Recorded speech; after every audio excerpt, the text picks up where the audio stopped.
और नहीं हुआ? हाँ ठीक है। सभी लोग हाथ जोड़ लेंगे और जय बोले महावीर भगवान की, जय बोले अनंत अनंत सिद्ध परमेष्टि भगवानों की, जय बोले आचार्य भगवान श्री शुभ चंद्र आचार्य की, पांडव पुराण की, युधिष्ठिर भीम अर्जुन इत्यादि सभी मोक्षगामी जीवों की, नेमिनाथ भगवान की, इस युग के प्रथमाचार्य श्री चारित्र चक्रवर्ती आचार्य भगवान श्री शांत सागर जी महान मुनिराज की, सभी को जय जिनेन्द्र, जय दूजड़ंदो।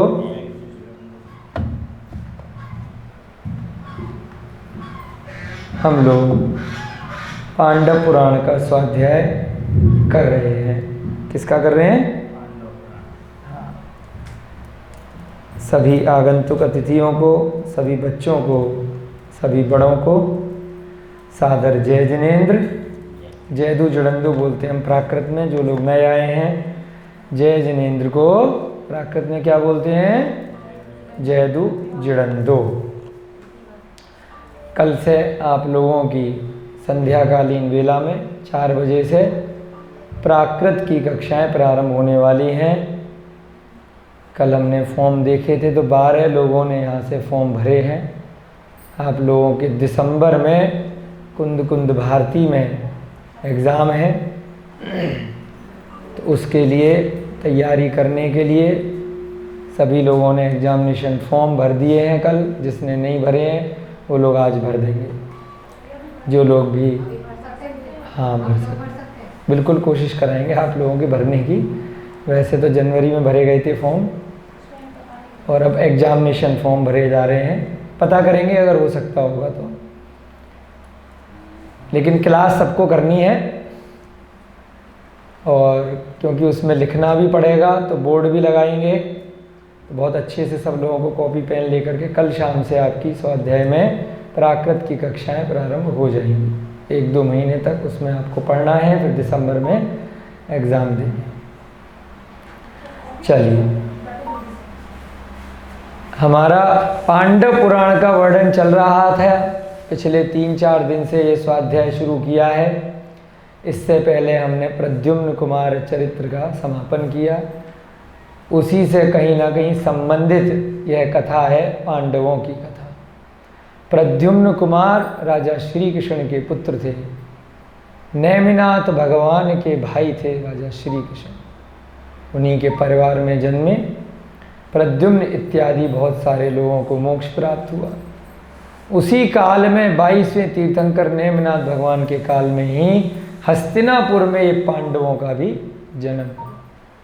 जब हमने प्रद्युम्न कुमार चरित्र पढ़ा था तो मुख्य पात्र कौन थे? प्रद्युम्न थे। बाकी के सारे कौन हो गए? गौड़ हो गए।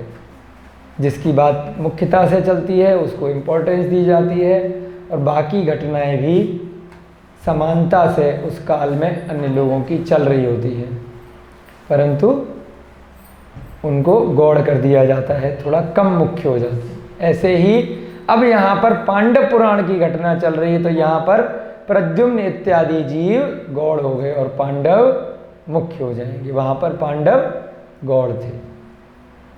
अलग अलग ग्रंथों में एक ही समय में बहुत सारी स्टोरी चलती हैं, परंतु एक समय में हम लोग एक ही की कथा को पढ़ सकते हैं।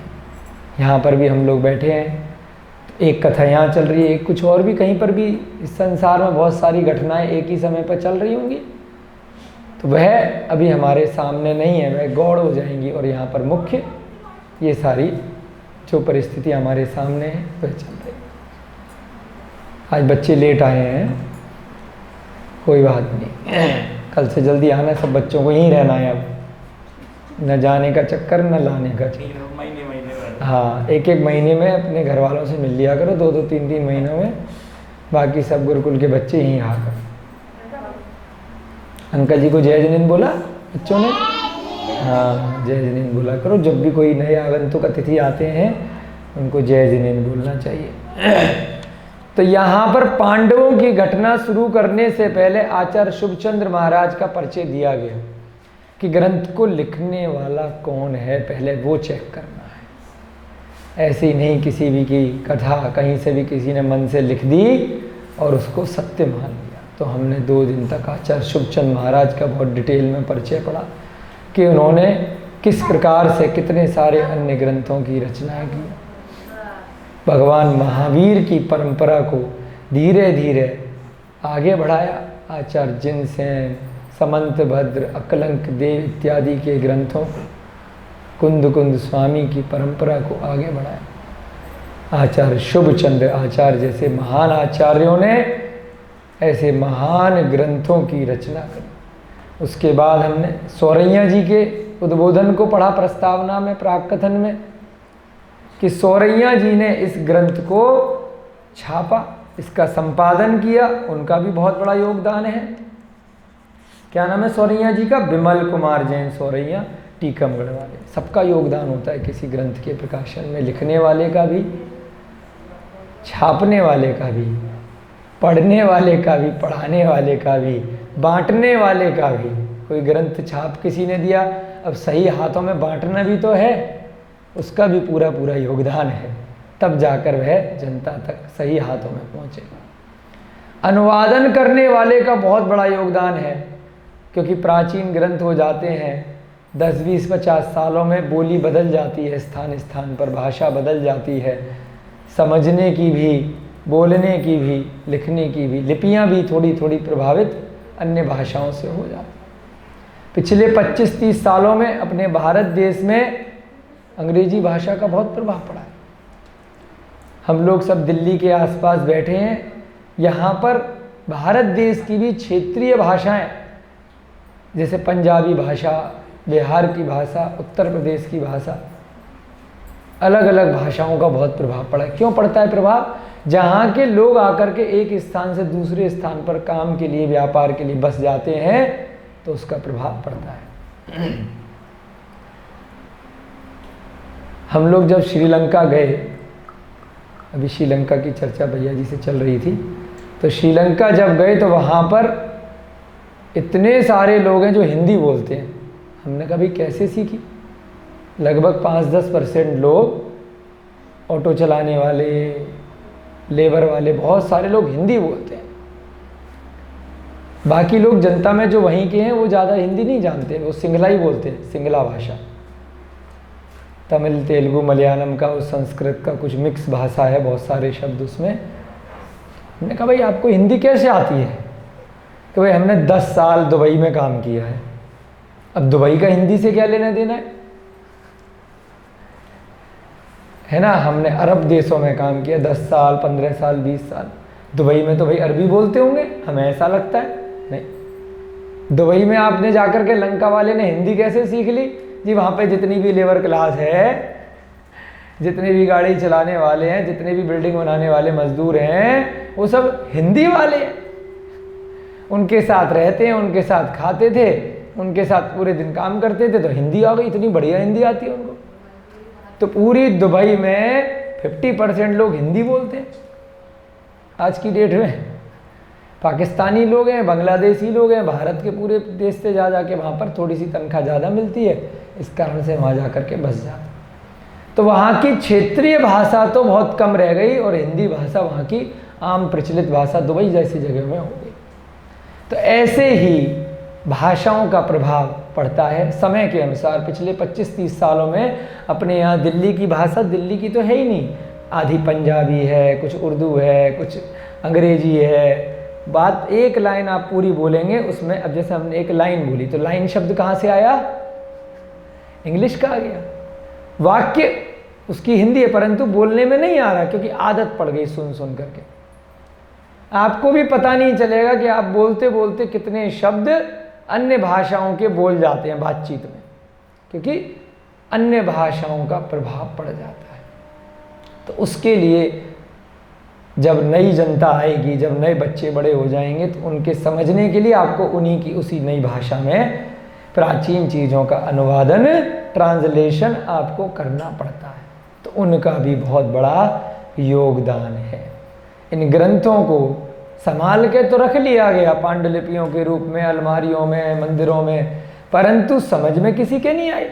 कारण कि भाई वो 500 साल पुराने हैं, 600 साल पुराने हैं, 300 वर्ष पुराने हैं। अब हमें 30 साल पुरानी भाषा नहीं पता, तो हम 300 वर्ष पुरानी भाषा का अनुवादन ठीक से कैसे कर पाएंगे? तो विद्वानों का जन्म होता है। वो विद्वान अपने स्वयं के ज्ञान से और अपने दादा परदादाओं के ज्ञान से सीखते हैं, ग्रंथों के अध्ययन से सीखते हैं। उसके बाद उन ग्रंथों का अनुवादन वर्तमान की भाषा के अनुरूप करते हैं। तो उनमें योगदान है विशारद जी का। क्या नाम है? पंडित नंदलाल जी जैन विशारद। बोलो, पंडित नंदलाल जी जैन विशारद, जिन्होंने ऐसे धर्म ग्रंथों का, पांडव पुराण जैसे ग्रंथों का, जो आचार्य शुभचंद्र महाराज द्वारा रचित हैं, उनका वर्तमान की हिंदी प्रचलित भाषा में अनुवादन किया है। जैसे पंडित पन्नालाल जी जैन साहित्यकार हैं, उन्होंने आचार्य जिनसेन, रविशेन, इनके ग्रंथों का कितना गहन अध्ययन किया। उसके बाद इतने मोटे मोटे पद्म पुराण, आदि पुराण, हरवंश पुराण जैसे ग्रंथों का हिंदी में अनुवादन किया। तो उस हिंदी से ही तो अपन लोग समझ पा रहे हैं सरल शब्दों में। तो पहले तो हमारे गुरु कौन हो गए अगर सही दृष्टि से देखा जाए? जिसने सरल भाषा में, हमारी भाषा में हम तक पहुंचाया। तो उस दृष्टि से नंदलाल जी जैन विशारद जी का भी इस ग्रंथ का हमारी भाषा में अनुवादन करने में बहुत महती योगदान है। तो उनको भी हम नमन करते हैं, जय जिनेंद्र करते हैं। समझ रहे? तो हमारे जो भी गुरु रहे, जिन्होंने यह पढ़ाया, समझाया, तो उनका बहुत बड़ा योगदान होता है। तो इसलिए आप लोगों का क्या काम है? अब इन ग्रंथों को पढ़ेंगे, सीखेंगे। 10, 20, 25, 50 साल बाद यदि भाषा में कहीं परिवर्तन हो जाएगा, तो उसको आगे ज्ञान को बढ़ाने के लिए अपने मरने से पहले क्या करके जाना है? क्या करके जाना है? कि उस समय की भाषा में, क्योंकि आपको पुरानी भाषा भी पता रहेगी जो इस समय की भाषा है, और 50 साल अगर और जी गए तो उस समय की भी प्रचलन की भाषा आपको पता रहेगी। तो क्या करेंगे? मरने से पहले उस समय सरल भाषा में अनुवादन करेंगे, क्योंकि उसी के कारण से ही अगले 18-20 हजार साल, कितने साल बच गए पंचम काल में? 18.5 हजार साल, तब तक ये ग्रंथ आगे चल पाएंगे।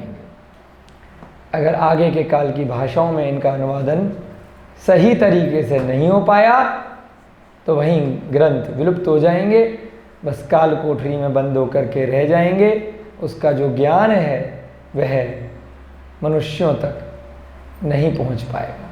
तो उसको पहुंचाने के लिए हम लोगों को भी यह भूमिका अदा करनी चाहिए।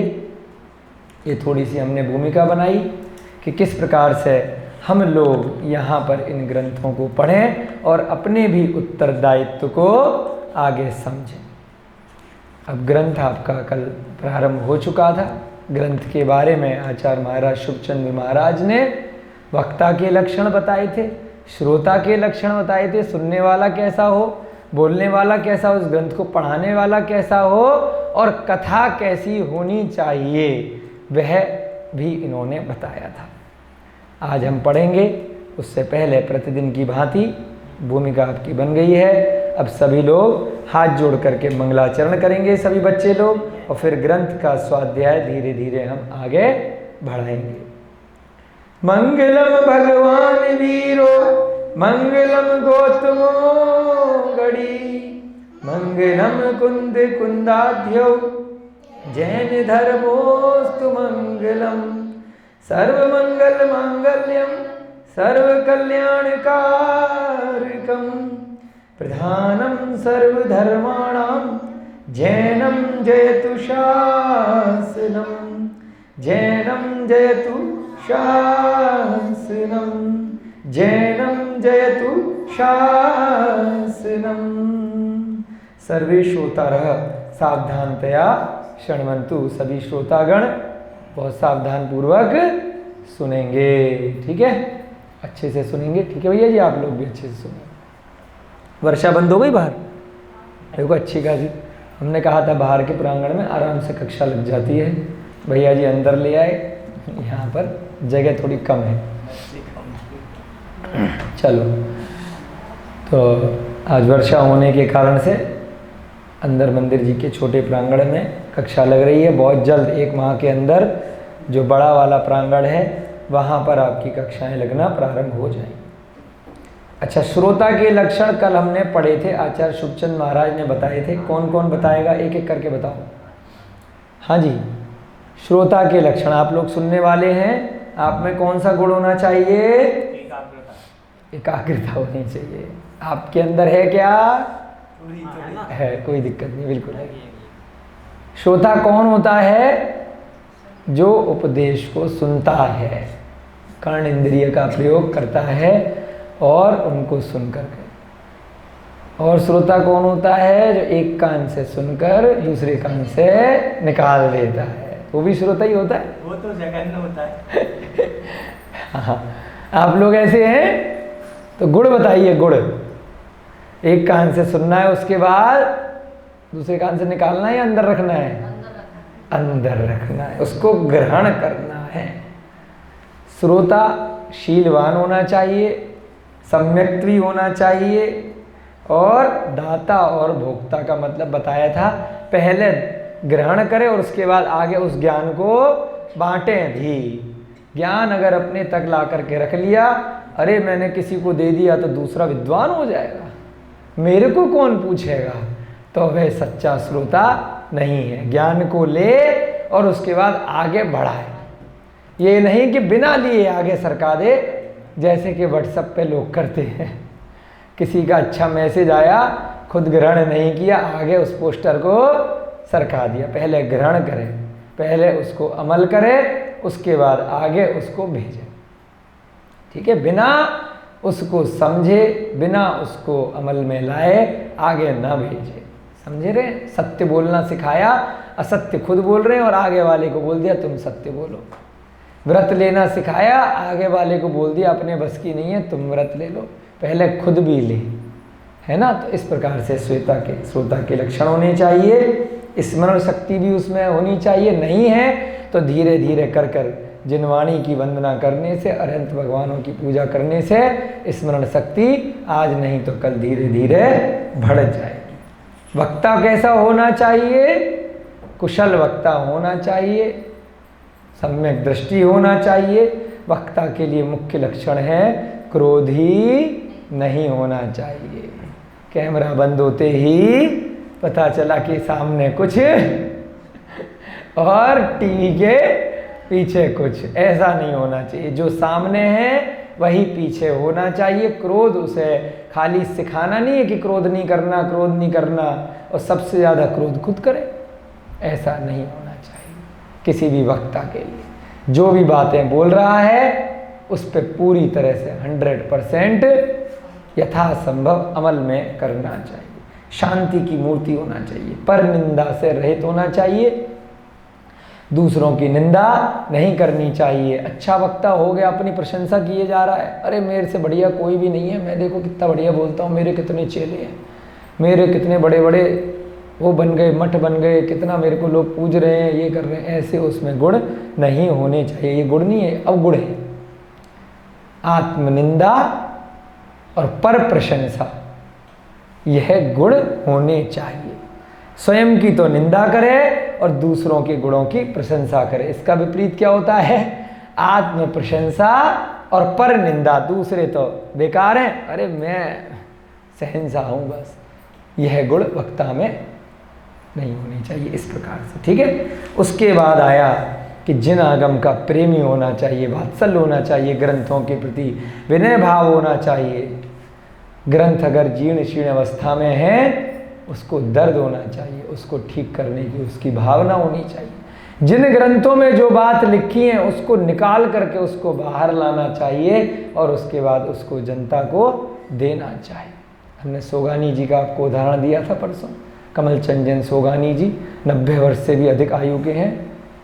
महावीर जी द्वारा जो ट्रस्ट चलता है जयपुर में, अपभ्रंश साहित्य अकादमी, जिनके द्वारा प्राकृत का कोर्स चल रहा है, दर्द है उनके अंदर इस वर्ष में भी, 90+ में भी 50 साल उन्होंने जिनवाणी के लिए दिए उस दर्द के कारण कि प्राकृत हेमचंद्र प्राकृत प्रायः विलुप्त प्राय हो गई थी, उसको दोबारा पुनर्जीवित किया, उसको ग्रंथों से निकाला, अध्ययन किया, अनुवादन किया, पुस्तकें निकाली, पूरा कोर्स बनाया और आज देखिए जयपुर में 4 मंजिल की कितनी बड़ी बिल्डिंग खड़ी हो गई। पूरे देश में हजारों विद्यार्थी, कितने सारे मुनि महाराज, विद्यार्थी हमारे जैसे नहीं, सैकड़ों मुनि महाराज वहाँ से प्राकृत पढ़ रहे हैं, हर वर्ष एग्जाम दे रहे हैं। कितनी सारी माताजी, आर्यका, क्षुल्लक, क्षुल्लिका, श्रावक, साधारण व्यक्ति नहीं, महाराज जा के पढ़ रहे हैं, पेपर दे रहे हैं।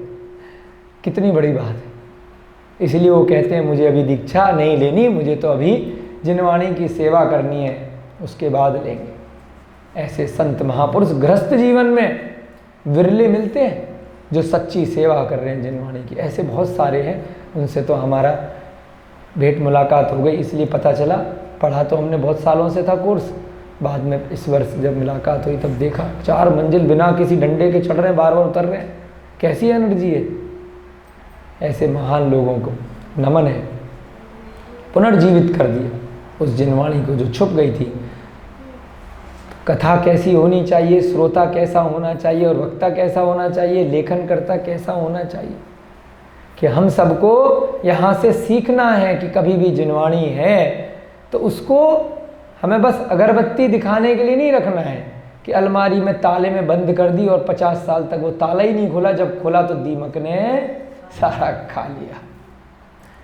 तो ऐसे जिनवाणी की विनय से कोई फायदा नहीं है।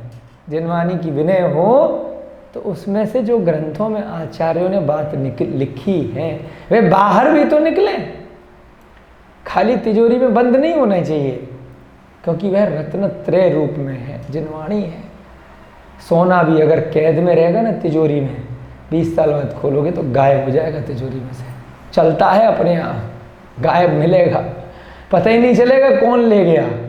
तो ऐसे ही ये सोने से भी ज़्यादा महंगे ग्रंथ हैं, अगर इनको खोलोगे ही नहीं, इनमें लिखा क्या है वो बाहर ही नहीं लाओगे तो मर जाएगा, समाप्त हो जाएगा। तो हमारे गुरुजी आचार्य अनेकान जी जैन, वीर सागर जी जैन, जिन्होंने हमें पढ़ाया, उन्होंने यही बताया, वाराणसी से वे लोग पढ़े, सब जगह जाकर के अध्ययन किया कि ग्रंथों से बेटा बाहर निकालना है। बहुत लोग क्या करते हैं कि हमारे हाथ अशुद्ध हैं, हम तो पूरे दिन अशुद्ध रहते हैं, इसलिए हम ग्रंथ को कभी 24 घंटे खोल के देखते ही नहीं है। तो अनेकान सर ने कहा, जब वे पढ़ा करते थे, कि उनका जो रूममेट था उसके ग्रंथ बंदी पैक रहते थे, बिल्कुल सील बंद है, और इनके ग्रंथ सब लाइन वाइन ये वो बिल्कुल। तो दूसरा कहता था तुम कैसे पढ़ते हो, कहीं पर भी पढ़ लेते हो। उन्होंने कहा भाई कि इसी से पता चल रहा है कि कम से कम हम पढ़ रहे हैं, तुम तो खोल ही नहीं रहे हैं। तो ऐसे थोड़ी होता है कि आप हमेशा अशुद्ध हो तो आप उसे, अरे तो हाथ पैर धो करके उसको पढ़ो तो सही, समय तो निकालो। इस चक्कर में कि भाई अशुद्ध हो जाएगा, अशुद्ध हो जाएगा, आप छूना ही बंद कर दोगे तो आपको वो ज्ञान बाहर कैसे निकलेगा। थोड़ी बहुत अशुद्धि, थोड़ी बहुत गलतियां हो सकती हैं, परंतु इसका तात्पर्य यह नहीं है कि हम ग्रंथों को पढ़ना ही बंद कर दें, क्योंकि आचार्यों का उद्देश्य ग्रंथों को लिखने के बाद में ताला बंद करके उनकी अगरबत्ती से पूजा नहीं था। उनका उद्देश्य था कि लोग इस ग्रंथ को पढ़ें, अपना कल्याण करें, आगे भगवान महावीर की वाणी बढ़ती रहे। वो जब तक उन ग्रंथों के शब्द बाहर नहीं निकलेंगे, कोई समझेगा नहीं, कोई समझाएगा नहीं, तो तीर्थ की प्रवृत्ति जो भगवान महावीर ने करी थी, वह तीर्थ 21,000 साल के इस पंचम काल तक बचा कैसे रहेगा, वह विलुप्त हो जाएगा उनके जाते ही। तो इसलिए हमें उन ग्रंथों को पढ़ना है, उन पूर्वाचार्यों द्वारा रचित ग्रंथों को समझना है और आगे उसको बढ़ाना है। कथा के लक्षण कैसे होते हैं? वाक्यों की रचना द्वारा किसी पदार्थ का वर्णन किया जाए उसे कथा कहते हैं। वाक्य माने अंग्रेजी में सेंटेंस। बहुत सारे वाक्य जब इकट्ठे करके लिख दिए तो इतनी बड़ी कथा बन गई। एक लाइन, एक वाक्य कथा नहीं कहलाती, वो सूत्र कहलाती है। अब उसमें अलग अलग तरीके से आप उसका अर्थ समझ लीजिए। तत्वार्थ सूत्र एक सूत्र रूप में रचना शैली है, वह कथा नहीं है, उसमें किस्से कहानियाँ नहीं है। कथा क्या है? जिसमें प्रथमानुयोग के ग्रंथ हैं, कुछ कथा चल रही है शुरुआत करने के लिए, और उस कथा के अंदर बाकी के तीनों अनुयोग भी अंतर्निहित है। द्रव्यानुयोग, चरणानुयोग और करणानुयोग। उस प्रथमानुयोग में स्थान स्थान पर वह सब बातें भी छुपी हुई हैं, परंतु कहानी के माध्यम से रोचकता बनी रहती है, इंटरेस्ट बना रहता है, और बीच बीच में वह नीम की कड़वी दवाई गुड़ के अंदर डाल के, खजूर के अंदर डाल के आपको कब दी जाती है आपको पता भी नहीं चलता है। कथा के दो भेद होते हैं, आचार्य शुभचंद महाराज कह रहे हैं। कथा के कितने भेद होते हैं? दो भेद होते हैं, एक सतकथा और एक विकथा। विकथा कौन सी होती है? हमारे लोगों के शब्दों में जो फिल्मी कहानियां हैं, जो लव स्टोरी है, जो बैंड बाजा ड्रामा चल रहा है, जो हत्याएं सिखाई जा रही हैं, चोरी इत्यादि के पाप उसमें सिखाए जा रहे हैं, कुशील सिखाया जा रहा है, वो सब क्या हैं? विकथा हैं, बुरी बुरी कथाएं हैं। चाहे वो उपन्यास के रूप में हो, चाहे वो किस्से कहानी के रूप में हो, चाहे पूरे दिन न्यूज़ चैनल पे चलने वाली कथाएं हों, न्यूज़पेपर जो मिलते हैं आपको, अखबार भरे भरे छपते हैं, डेली की 50 सैकड़ों कथाएं होती हैं, उन सब में इंटरेस्ट आता है, जिसको आप जानते नहीं, पहचानते नहीं पूरे विश्व में क्या चल रहा है, क्या इंटरेस्ट है, क्या मतलब है, कौन मरा, किसने मारा, किसने क्या किया, किसके साथ क्या घटना हुई, आय हाय हाय, आनंद आ रहा है बस। हमारे कई न्यूज़पेपर वाले क्लाइंट हैं, ऑडिट वगैरह करने के चक्कर में, तो ऐसी कोई खबर आई कि वहाँ पे जी चोरी हो गई, वहाँ पे लड़ाई हो गई लक्ष्मी नगर में, तो किसी हमारे मित्र ने उन्हें फ़ोन किया, एडिटर साहब को। उन्होंने कहा कितने मरे? हमने कहा एक। उन्होंने कहा एक भी नहीं मरा। अरे तो नहीं छापेंगे, कौन पढ़ेगा? सत्य है, इतनी चोरियां हो रही हैं, इंटरेस्ट आदमी को तब आएगा, 100 मरे, 50 मरे, टीआरपी। हमने कहा वाह जी वाह। उन्होंने कहा बेटा यही सत्य है, जो पब्लिक देखना चाहती है, सुनना चाहती है, वही तो हम छापेंगे, तभी तो अखबार बिकेगा, वही तो टीवी पे दिखाएंगे कितने मरे। तो इसलिए अब न्यूज़ चैनल वाले क्या करते हैं, एक भी नहीं मरा होता, पहले से ही हेडलाइन चला देते हैं, 100 मर गए, 10 मर गए, 50 मर गए, अरे एकदम से टीआरपी अफवाह फैल जाएगी, ये हुआ बनाया जाता है उसका, जिससे कि एडवर्टाइजमेंट मिलेंगे, कमाई होगी, धंधा चलेगा, है ना। सबकी ये सब क्या है? विकथा है, इनमें इंटरेस्ट। जब तक हमने स्वाध्याय करना प्रारंभ नहीं किया था 5-6 वर्ष पहले तक, हमने पहले भी आपको बताया 2-2, 3-3 अखबार आते थे। जब समझ में आया कि पहले उसे पढ़ेंगे, फिर पूरे दिन उसमें चिंतन होगा, फिर दिमाग घूमेगा, है ना। पहले मन से पढ़ेंगे, काय से पढ़ेंगे, फिर वचन से उसको बोलेंगे, बताएंगे, फिर पूरे दिन उसका चिंतन चलता रहेगा। उस समय आत्मा में पाप कर्मों का बंद होगा, बेमतलब में संसार में कौन से देश में किसने किसको मारा, किसको खाया, क्या हुआ, अपने को क्या लेना।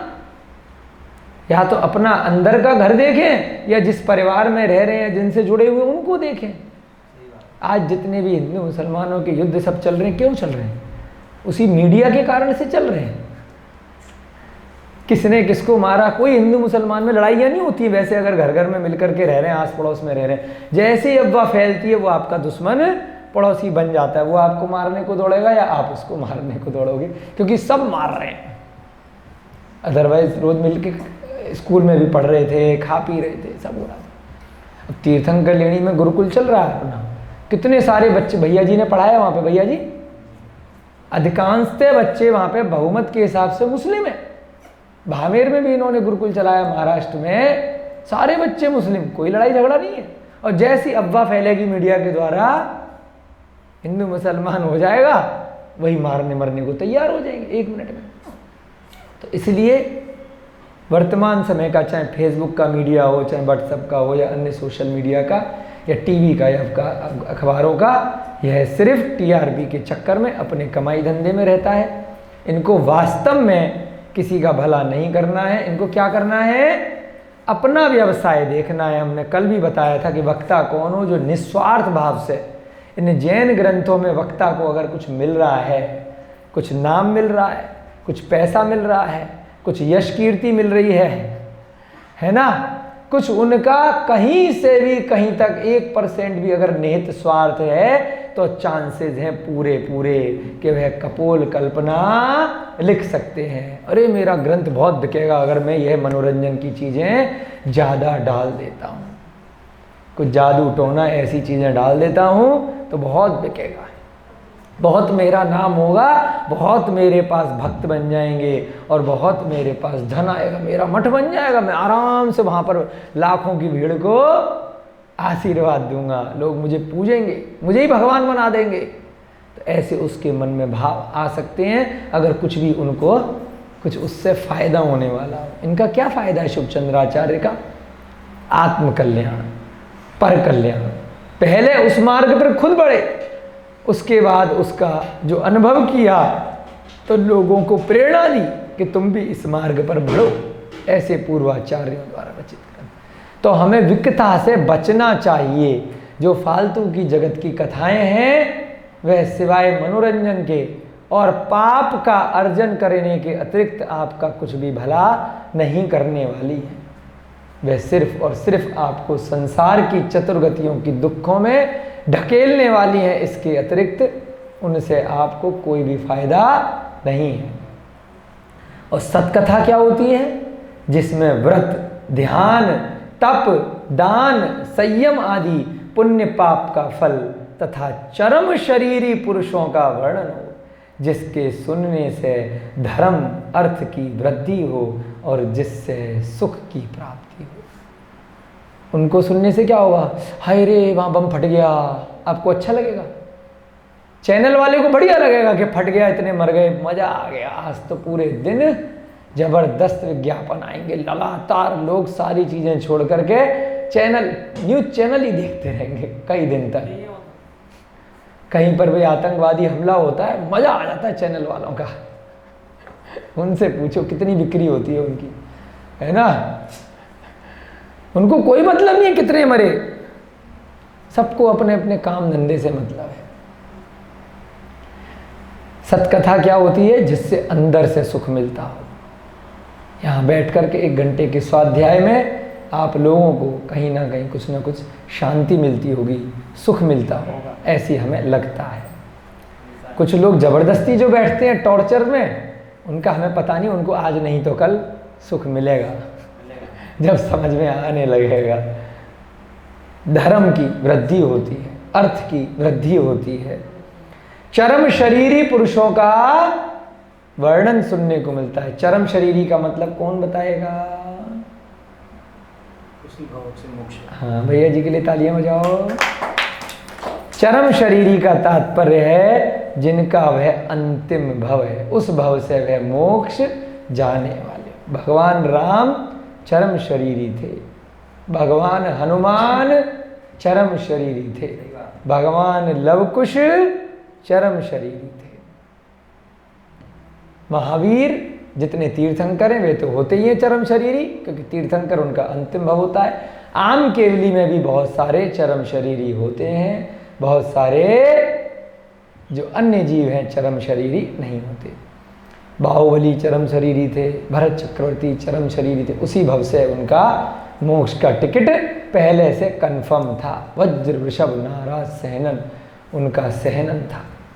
तो ऐसे चरम शरीरी पुरुषों का वर्णन जिस ग्रंथ में व्रतों के बारे में आपको सिखाया जाए, ध्यान कैसे लगाते हैं ये सिखाया जाए, तप किसे कहते हैं ये बताया जाए, सच्चा दान क्या होता है वह बताया जाए, संयम आदि बताया जाए, पुण्य पाप के बारे में सिखाया जाए।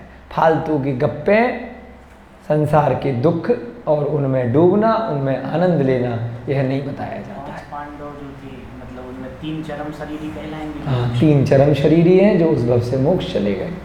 युधिष्ठिर, भीम, अर्जुन। नकुल और सहदेव मोक्ष नहीं गए, अगले भव से वो जाए।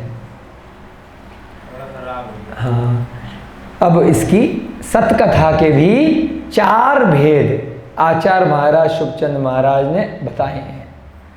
पहली संवेगनी कथा, कौन सी? संवेगनी, बोलो। इन ग्रंथों के माध्यम से हम धीरे धीरे कुछ ना कुछ नया नया सीखते भी हैं। दूसरी निर्वेगनी कथा, तीसरी आक्षेपनी कथा। देखिए कितना ज्ञान होता है इन आचार्यों को। इसलिए स्वाध्याय से जितना सीख गए ऐसा नहीं है कि हम बहुत विद्वान हो गए। निरंतर स्वाध्याय अनवरत जारी रहना चाहिए। हर ग्रंथ में कुछ न कुछ नया सीखने को मिलेगा ही मिलेगा। पहला संवेगनी, बोलो, दूसरा निर्वेगनी, तीसरा आक्षेपनी, चौथा विक्षेपनी। अब इनका मतलब समझ लेंगे और उसके बाद हो सकता है याद हो जाए, नहीं होगा तो कल फिर रिवाइज करेंगे, आज नहीं तो कल याद हो जाएगा। जैसे आप लोगों को 4 कषाय याद हो गई ना, बार बार बोल के बोलो। कषाय कितनी होती हैं? कौन कौन सी? बोलो, बच्चे बोलेंगे। हाँ। पाप कितने होते हैं? कौन कौन से? अब ये बार बार बोल के याद हो गया। कथाएं कितनी होती है? हाँ, तो ऐसे ही रोज रिवाइज कराएंगे 10 दिन तक तो कथाएं भी याद हो जाएंगी। कौन सी बड़ी बात है। अभ्यास से सब कुछ संभव है। क्रोधमान माया लोग कषाय होती हैं, हिंसा झूठ चोरी कुशील परिग्रह 5 पाप होते हैं। संवेगनी कथा, निर्वेगनी कथा, आक्षेपनी कथा और विक्षेपनी कथा हमें भी याद नहीं है, इसलिए देख देख करके हम भी अभ्यास कर रहे हैं। बच्चों के साथ साथ 2-4 दिन रिवाइज करेंगे, हमें भी याद हो जाएगा। संवेगनी, निर्वेगनी, आक्षेपनी और विक्षेपनी। संवेगनी, निर्वेगनी, आक्षेपनी और विक्षेपनी। चलो इनका मतलब पढ़ते हैं। जिस कथा के सुनने से राग भाव घटे वह संवेगनी कथा है। क्या मतलब?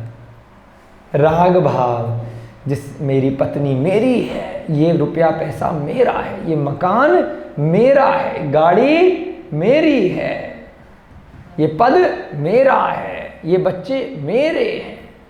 राग हो जाना, मोह हो जाना, राग धीरे धीरे उस कथा से कम होने लग जाए, उसे क्या बोलते हैं? संवेग उत्पन्न हो गया। संवेगनी कथा, दूर हटे उस चीज से।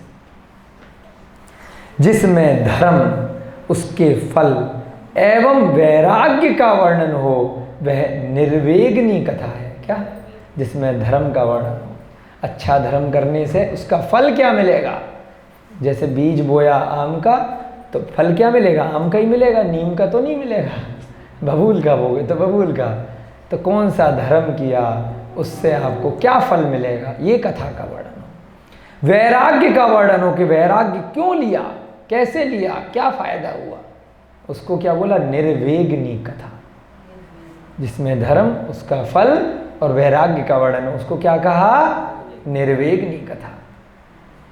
और आक्षेपनी, जिसमें तर्क वितर्क के द्वारा मिथ्या मतों का खंडन हो। बहुत सारे मिथ्या ग्रंथ चलते हैं ना, जगत में प्रचलित रहते हैं। जैसे बताया, न्यूज़पेपर हो गए, उपन्यास हो गए, फिल्मी स्टोरीज हो गई, या अन्य मतियों के कुछ ना कुछ हेर फेर परिवर्तन करके जो ग्रंथ बन गए। बहुत सारे मत, 363 मत भगवान महावीर के समय में थे। अब पता नहीं कितने, ज़्यादा भी हो सकते हैं, कम भी हो सकते हैं। तो इन मतों का खंडन हो, स्वरूप बतलाया जिसमें। हाँ, उसे क्या बोलते हैं? तर्क वितर्क के साथ आक्षेपनी कथा। हमने बताया था ना, आजकल हम प्रातः काल में प्रमेय कमर मार्तंड सार पढ़ रहे हैं, अनेकान जी द्वारा रचित। उसका जो हिंदी अनुवाद है परीक्षा मुख सूत्र, तो उसमें इसी प्रकार से तर्क वितर्क के द्वारा बताया है अलग अलग मतों का खंडन। 90% तो ऊपर से चला जाता है हमारे, 10% में थोड़ा बहुत 2-4 शब्द समझ में आ रहे हैं धीरे धीरे करके। परंतु अभ्यास निरंतर करते रहेंगे तो शायद आज नहीं तो कल कुछ वर्षों में हो जाएगा। अभी बहुत समझ में नहीं आ रहा है, कोशिश कर रहे हैं, है ना। कोशिश करते रहेंगे, कोशिश करने वालों की हार नहीं होती। जिस दिन कोशिश पूरी हो जाएगी, आप लोगों के समक्ष उसको भी पढ़ाने का एक प्रयास करेंगे कुछ वर्षों बाद। अभी नहीं कर पाएंगे क्योंकि अभी बहुत सूक्ष्म रूप से समझ में आ रही हैं चीज़ें। तो यहाँ पर तर्क वितर्क के द्वारा मिथ्या मतों का खंडन किया जाए, उसे क्या कहते हैं? आक्षेपनी कथा। जिस कथा के कहने से और सुनने से ज्ञान का विकास हो, रत्नत्रय धर्म का समर्थन किया गया हो, मिथ्यात्व का खंडन किया गया हो, वह विक्षेपणी कथा है। यानी कि हम क्या लगता है, अब जैसे आपने प्रद्युम्न कुमार चरित्र पढ़ लिया, तो उस कथा में ये चारों बातें थी कि नहीं थी? क्यों? चारों बातें हैं। हाँ, प्रथमा नियोग में जैसे चारों अनुयोग आ जाते हैं ना, थोड़े कम थोड़े ज्यादा, ऐसे ही इन्होंने कथा के बारे में बताया। सत कथा में ये चारों बातें होनी चाहिए। कहीं पर वैराग्य की बात होनी चाहिए, कहीं पर व्रतों की भी बात होनी चाहिए, कहीं पर राग भाव छूटे ये बात होनी चाहिए, और धर्म मार्ग पर आगे जीव बढ़े, उसके ज्ञान का विकास हो, मिथ्या मत का खंडन हो।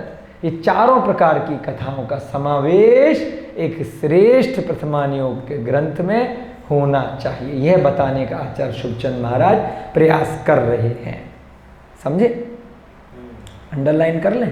राग भाव घटे संवेगनी कथा, वैराग्य का वर्णन, निर्वेगनी कथा, मिथ्या मतों का खंडन, आक्षेपनी कथा, ज्ञान का विकास, रत्नत्रय धर्म का समर्थन, विक्षेपनी कथा। रत्नत्रय का मतलब कौन बताएगा?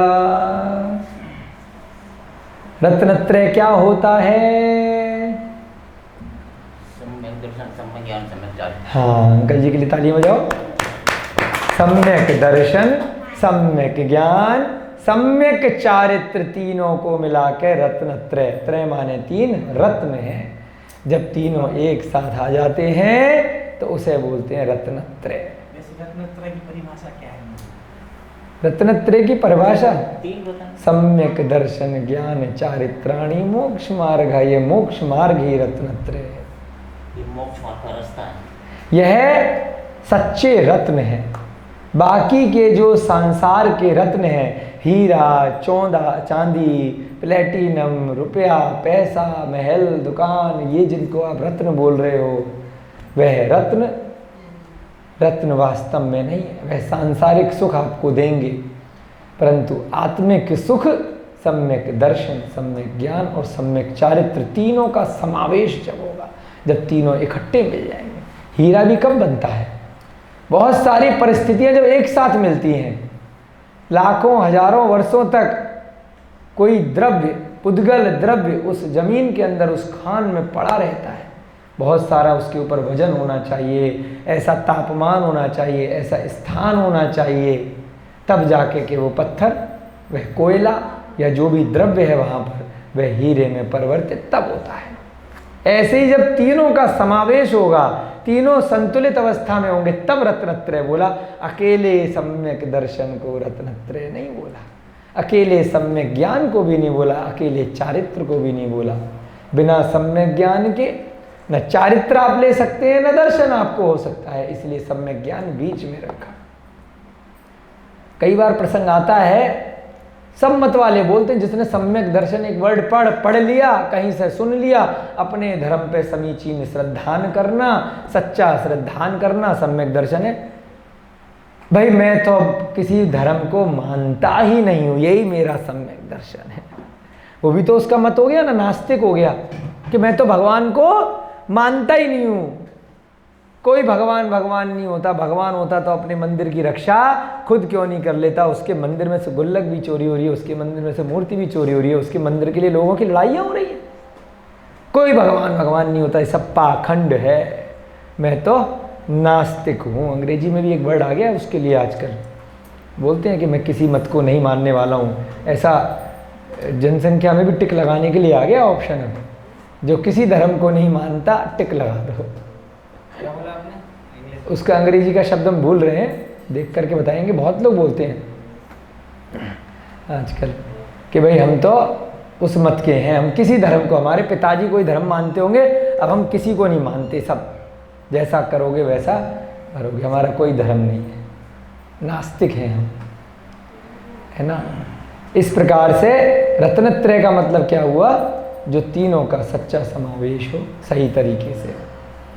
अब विकथा का मतलब दोबारा से यहाँ पर आया है। विकथा का तात्पर्य खोटी कथा, जो खोटा सिक्का होता है ना, चलता नहीं है।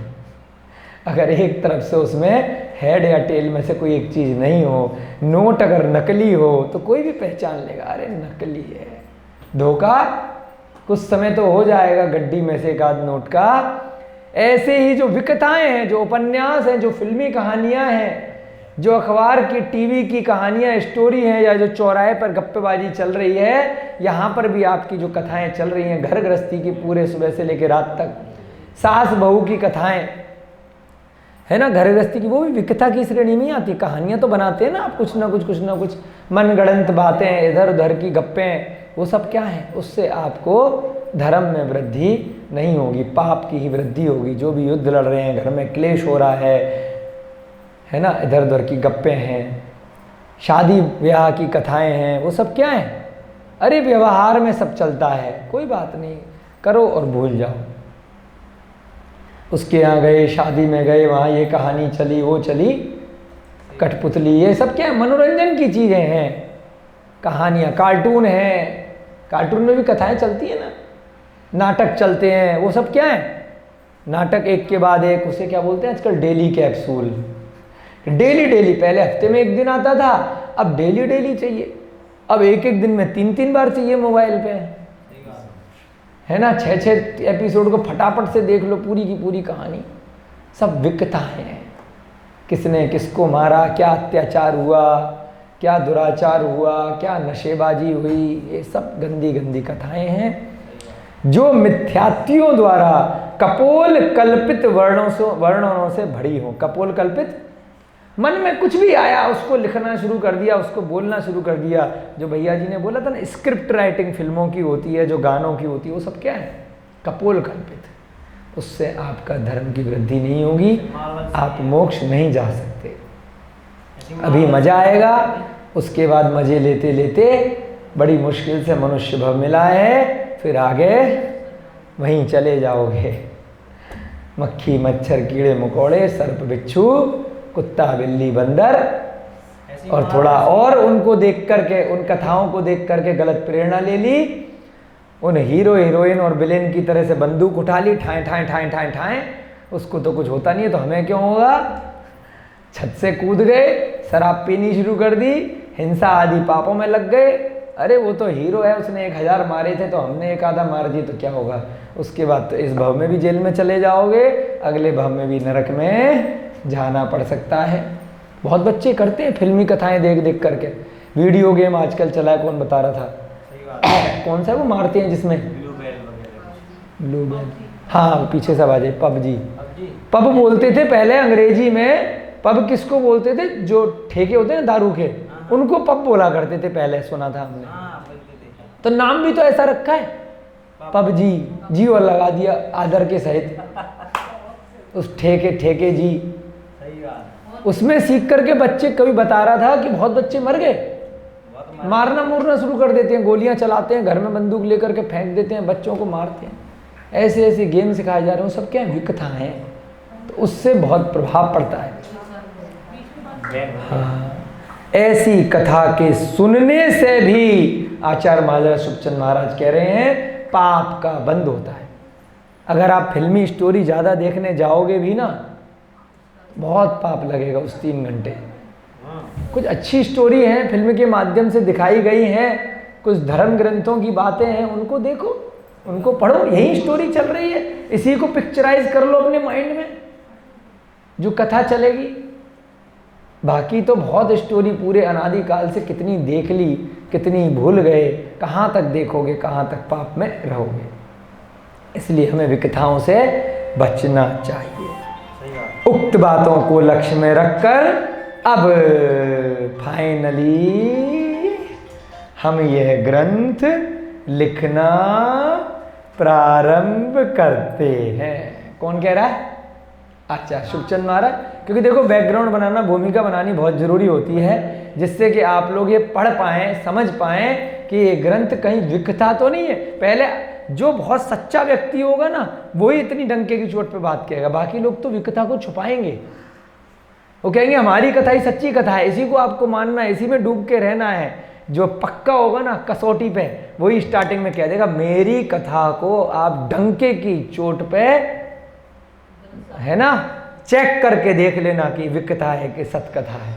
वही तो कहेगा परीक्षा की चीज कि मेरी भी चेक कर लो आप, है ना। मैंने अगर जो इन्होंने पिछले अध्याय में कल बताया था कि जो ग्रंथ लिखा जाएगा, जो ग्रंथकार होगा, उसमें कौन कौन से गुण होने चाहिए, मेरे चेक कर लेना आप। और बाकी जो और कपोल कल्पित हैं, उपन्यास चल रहे हैं, वो खुद खाते पीते क्या हैं, अभक्ष खाते हैं, कैसे रहते हैं, क्या करते हैं, उनका स्वयं का आचरण कैसा है, वह उनका अपना कैरेक्टर कैसा है, चरित्र कैसा है, उसको भी जा करके देख लेना। उसके बाद देख लेना उन्होंने जो कथा लिखी है वह सत्य है कि गलत है, क्योंकि उसका भी बहुत महत्व होता है कि जिसने वह ग्रंथ लिखे, उपन्यास लिखे, अन्य ग्रंथों की कथाएं लिखी, कि वह स्वयं में जीव कैसे थे। कोई कह नहीं स्वयं तो वो कैसे भी थे, उन्होंने हमारे लिए लिख दिया है कि वो भगवान के बेटे थे, भगवान ने उनको लिखने के लिए भेजा था ऊपर से, आसमान से।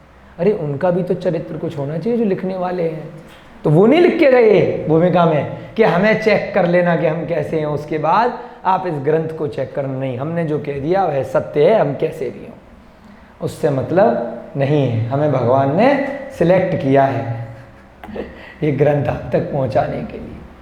तो इसलिए जो जिन ग्रंथ हैं, जो सच्चे देव शास्त्र को मानने वाले जो सच्चे गुरु हैं, वही ये ग्रंथ को भूमिका में लिख पाते हैं कि चेक कर लेना, हमें भी चेक कर लेना, औरों को भी चेक कर लेना। इसीलिए अनेकांतवाद और स्यादवाद यहाँ जैन ग्रंथों में लिखा। परीक्षा मुख्य सूत्र जैसे ग्रंथ डंके की चोट पर लिखे गए कि चेक कर लेना, परीक्षा कर लेना, उसके बाद सारे ग्रंथों को पढ़ करके आ जाना, फिर इस ग्रंथ को पढ़ लेना। आपकी इच्छा है जो अच्छा लगे। केवल जैन मत के ग्रंथ हैं जो कहते हैं कि सारे ग्रंथों को आप पढ़ सकते हो। आप नहीं पढ़ोगे, हम पढ़ा देंगे। जैन न्याय में, प्रमाण मीमांसा में बिठा करके हम सारे ग्रंथों को पढ़ाएंगे। हमने जो MA किया लाडनू से, हमें लगभग 20 अलग अलग मतों के ग्रंथ पढ़ाए गए पूरे 3 साल तक कि भैया तुम ऐसे तो पढ़ोगे नहीं, पहले पढ़ो, सारे मत पढ़ो, फिर तुम जा करके जांच करो कि कौन सा सही है कौन सा गलत है। जैन मत के अलावा, जैन दर्शन के अलावा कहीं पर भी ऐसी व्यवस्था है ही नहीं। वहां पर क्या कहेंगे कि बस एक ही पढ़ो, दूसरा गलती से भी देख लिया ना तो पाखंडी हो जाओगे, उसको मिथ्या है, बंद करो। देखना भी नहीं, ना पढ़ाएंगे ना पढ़ने देंगे, क्योंकि डर है कहीं ना कहीं आदमी चला ना जाए, इतनी मुश्किल से पकड़ में आया है, जैसे तैसे प्रलोभन दे करके कहीं भटक ना जाए। जम्बू द्वीप सुप्रसिद्ध तथा सुंदर द्वीप है। जम्बू द्वीप कैसा है?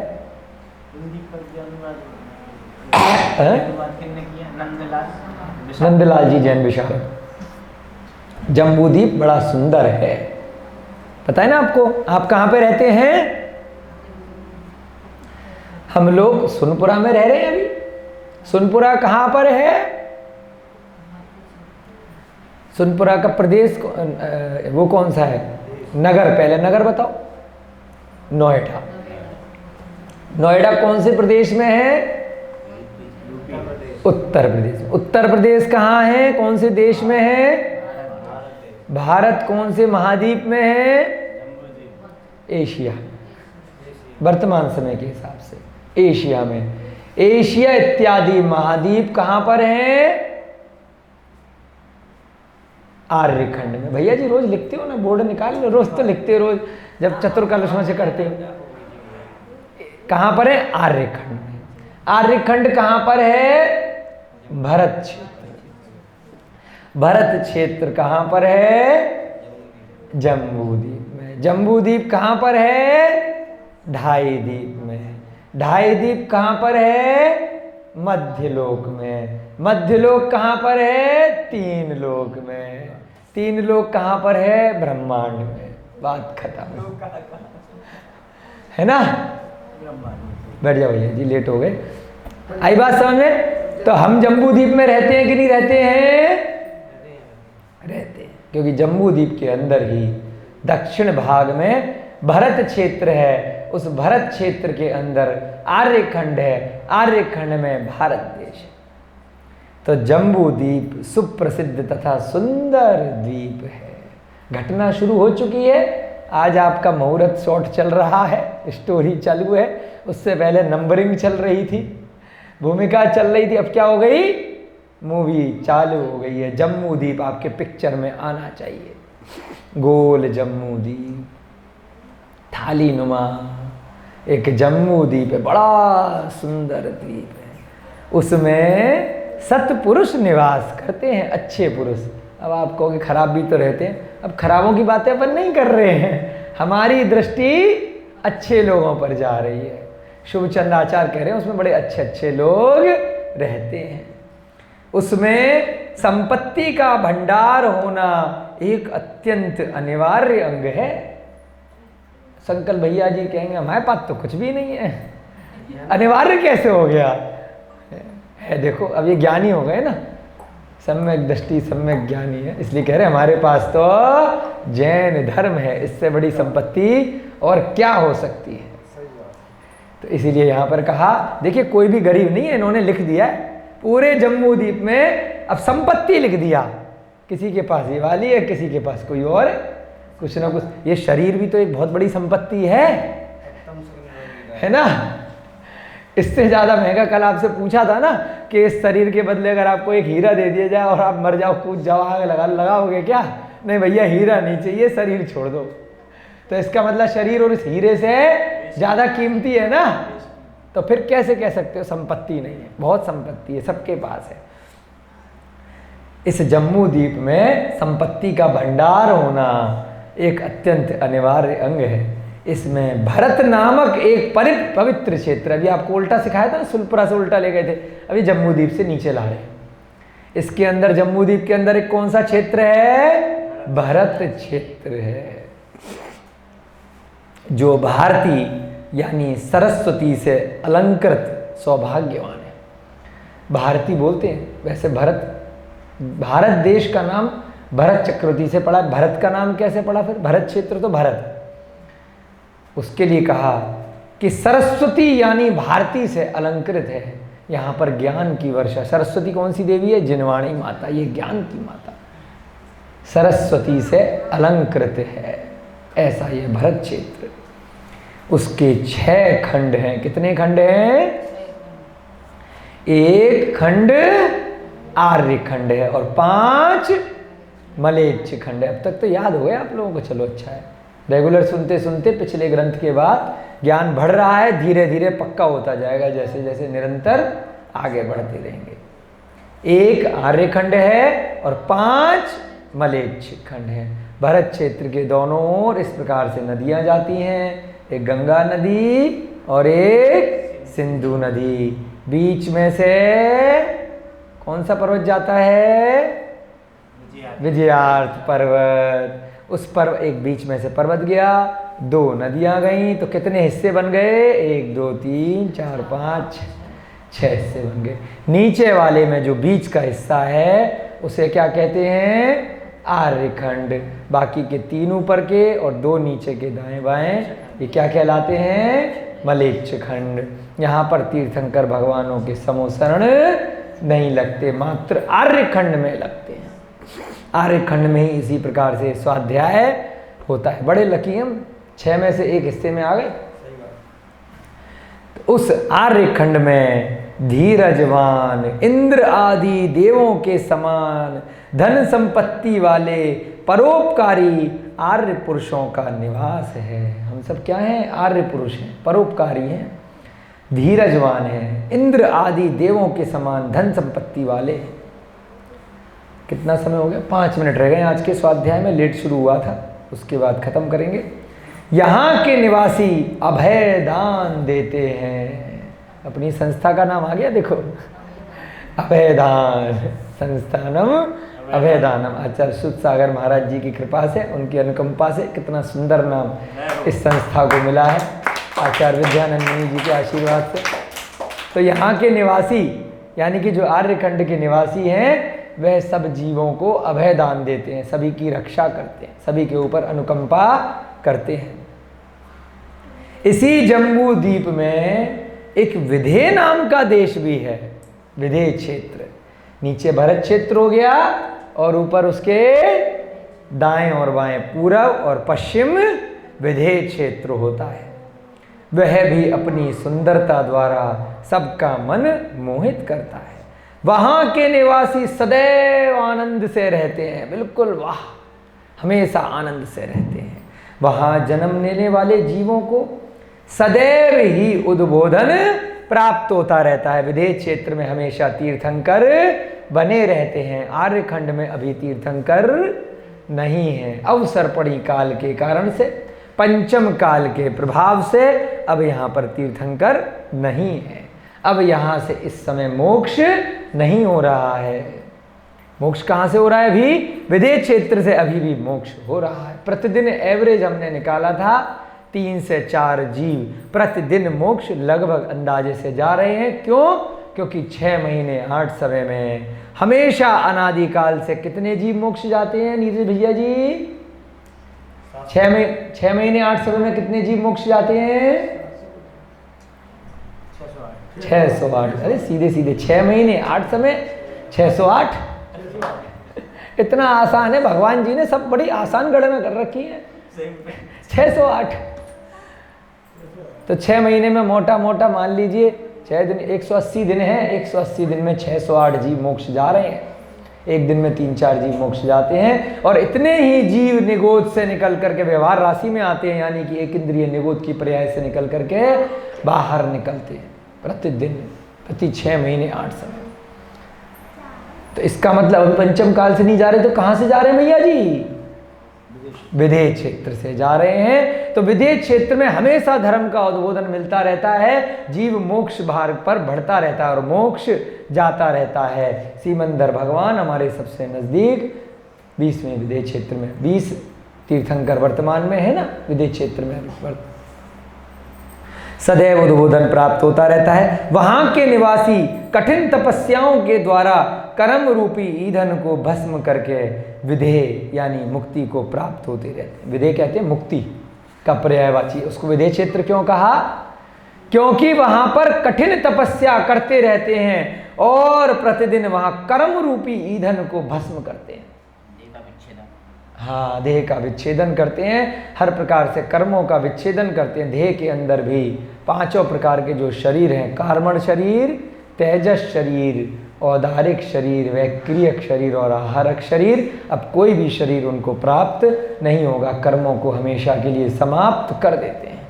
जैसे आप गाड़ी चलाते हैं तो डीजल जलता है ना, पेट्रोल जलता है, कोयला जलता है, तो वो कोयला क्या बन जाता है? वो राख बन जाता है और ईंधन उसकी ज्योति दे करके निकल जाता है। दूसरा नाम विदेही था, सीता जी का दूसरा नाम विदेही। वैदेही। भैया जी पूछ रहे सीता जी का नाम विदेह था क्या? वैदेही कहते थे, वैदेही। ठीक है, तो इसको विदेह क्षेत्र नाम कैसे पड़ा? क्योंकि वहां पर हमेशा मोक्ष होता रहता है, वहां पर मुक्ति प्राप्त निरंतर होती रहती है। कर्म रूपी ईंधन को जीव अपने तप के प्रभाव से जलाता रहता है, भस्म करता रहता है और मुक्ति वधु का वरण करता रहता है, सिद्ध बनता रहता है। इसलिए यह उचित प्रतीत होता है कि यह उसका नाम विदेह क्यों पड़ा। ऐसे ही भरत नाम क्यों पड़ा, ये भी आज हमने पहली बार सीखा कि सरस्वती यहाँ पर रहती है। सरस्वती माने भारती, उससे नाम पड़ा भरत क्षेत्र। और विदेह नाम क्यों पड़ा? क्योंकि विदेह का मतलब है मुक्ति, वहाँ से हमेशा मुक्ति होती रहती है। अब घटना को थोड़ा सा शुरू किया है, अभी मनोरंजन शुरू नहीं हुआ है, आनंद शुरू होने लग जाएगा। आपकी कक्षा का समय हो रहा है। हमारे क्या नाम है, हेमचंद अंकल जी, हेमंत जी अंकल जी का बहुत बहुत स्वागत है। थोड़ा सा इनको दिखाइए सबको। सब बच्चे जय जैन बोलेंगे अंकल जी के लिए। निवेदन करेंगे कि प्रतिदिन स्वाध्याय में आए, नहीं आ सकते जब भी तो इसकी रिकॉर्डिंग हमारे भैया जी से लें और उसको देखें। जय बोली महावीर भगवान की, जय बोली अनंत सिद्ध परमेष्टि भगवानों की, जय बोली आचार्य भगवान श्री शुभ चंद्र जी महाराज की, जय बोली पांडव पुराण की, महाभारत नामक ग्रंथ की, युधिष्ठिर भीम अर्जुन इत्यादि सभी मोक्षगामी जीवों की, नैमिनाथ भगवान की, इस युग के प्रथमाचार्य श्री चारित्र चक्रवर्ती आचार्य भगवान श्री शांत सागर जी महान मुनिराज की, सभी बच्चों को, बड़ों को, सबको सादर जय जिनेन्द्र, जय दुर्जनंदो। अब बच्चों का